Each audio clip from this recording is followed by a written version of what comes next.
Thank you for the introduction.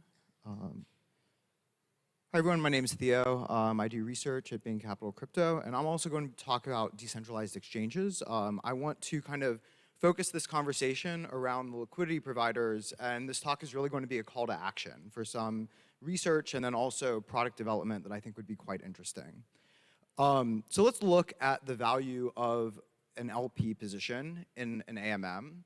I'm going to say that we have two assets. One is a numeraire, and the other is some asset, whatever you want, with price P valued in terms of the numeraire. So you can think of maybe the first asset is Ethereum, the second asset is some other token, and P is the price of that other token in terms of Ethereum. And this AMM has a set of allowable states. So you can think about it as having some set of reserves, and it says, I will let the reserves change in particular ways.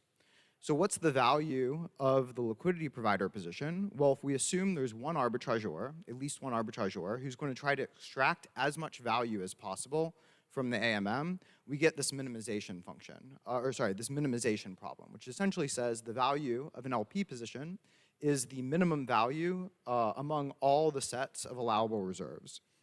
So for what's most common, which is the constant function market makers, that set of allowable reserves is just going to be essentially some invariant evaluated at the reserves that has to be greater than or equal to some constant. So just to make this very concrete with an example, let's take a constant product AMM, so things like Uniswap v2. And for that, we're going to have the square root invariant. If we plug this in and kind of go through everything, we get the value of the liquidity provider position at time t, so at t amount of time after this position was opened, is essentially proportional to the square root of the price plus a term that depends on the fees. So we look at this, and there's a few questions that one might ask, or a few kind of considerations. First is, do I want this derivative? Do I want this product? Second is, what rebalancing cost am I going to pay arbitrageurs to maintain this position's value for me? And then third is, can I hedge the price movement? Let's say I just want fees. I just want fees for providing my liquidity. I don't want to be exposed to the price movement. How easy is it to hedge this? So I'll review some of the current research, which is mostly on this first question, do I want this derivative? And there the question is, okay, well, let's say there's something I want, so some portfolio value V that I want. How do I get to an invariant for a constant function market maker that gives me said value? We see some examples in practice. I'm using this loosely, but things like zero coupon bonds at maturity, some of the yield token pools look kind of like this. We also see things like weighted portfolios, so things like balancer pools, geometric mean market makers, some of the perpetual exchange lending pools look kind of like these weighted portfolios. We've seen covered calls on chain and other people build options on top of AMMs. And then we've also seen recent proposals for things like prediction market AMMs. There's a recent blog post from Dan and CMAC on that.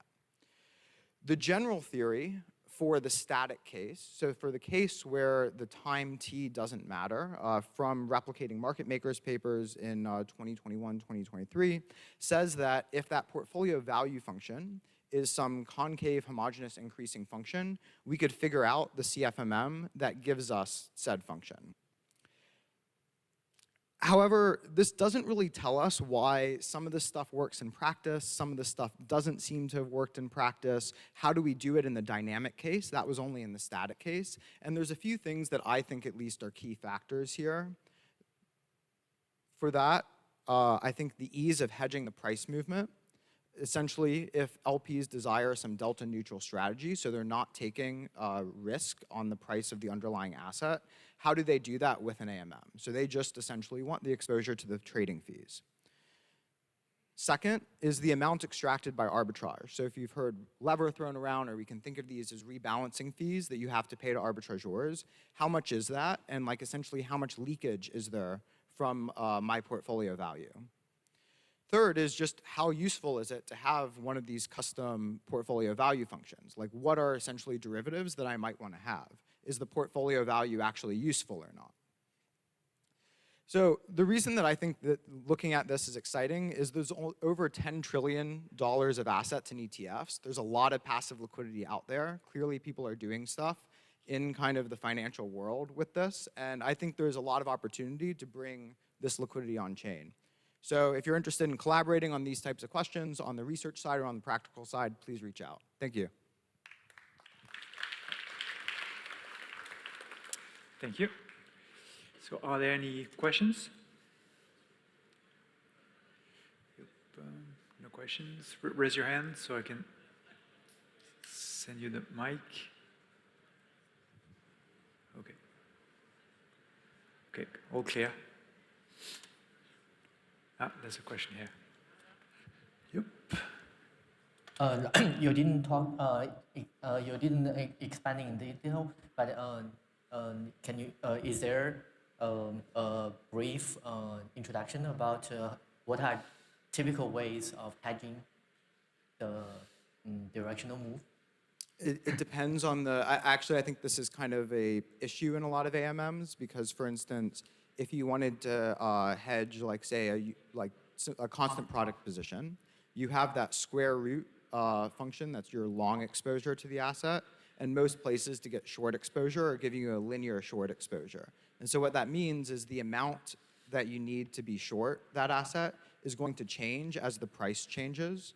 And that makes it very difficult because you have to constantly be managing this, the short position, the hedge of the short position, which means that it's like no longer passively providing liquidity.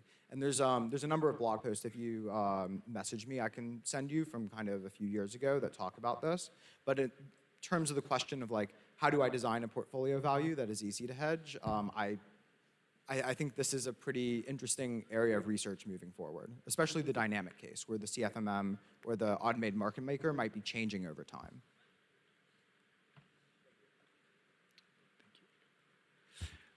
There's another question over there in the center. How do you think about concentrated liquidity provision, in particularly regard to hedging as you described? So if I'm an LP and I want to, only provide liquidity within certain bands, how do you think about that in regard to the rest of the formula?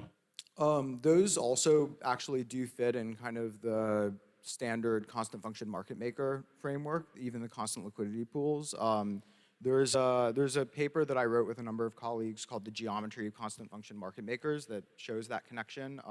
Essentially, the high-level idea is one way to think about all of these things is there's like some set of reserves that's allowable, kind of that first slide that I had, and that set has particular properties for, let's say, like the things that you want to hold. So even, say, a concentrated liquidity position, whether that's like the Uniswap v3 hyperbolic type concentrated liquidity, or if it's linear concentrated liquidity, you can even in some ways think of an order book as linear concentrated liquidity positions, because for whatever you're selling, it's just kind of a linear amount.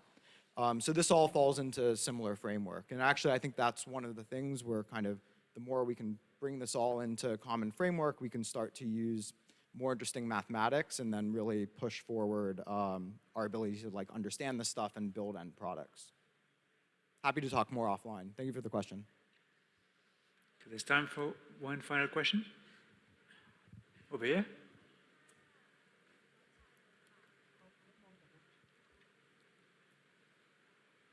What do you think is like the right way of thinking about these portfolios for users? Because crypto is quite a unique place where you need to put like these two tokens in these AMMs.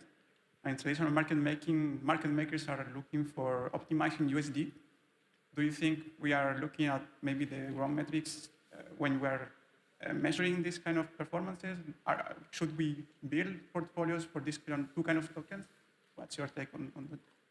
So sorry, if I understand the question correctly, it's like what types of portfolios should we be? What kind of products are we trying to design? I think that's a good question. I think right now there's the first kind of step to answering that question is to figure out, what might we care about, and then how do we design for those types of, for those metrics. I think there's a question of like what the metric should even be, and then after that we can kind of, look into how to actually construct those portfolios.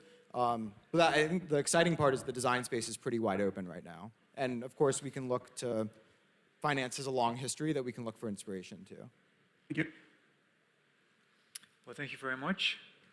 Please have a nice round of applause. for Theo.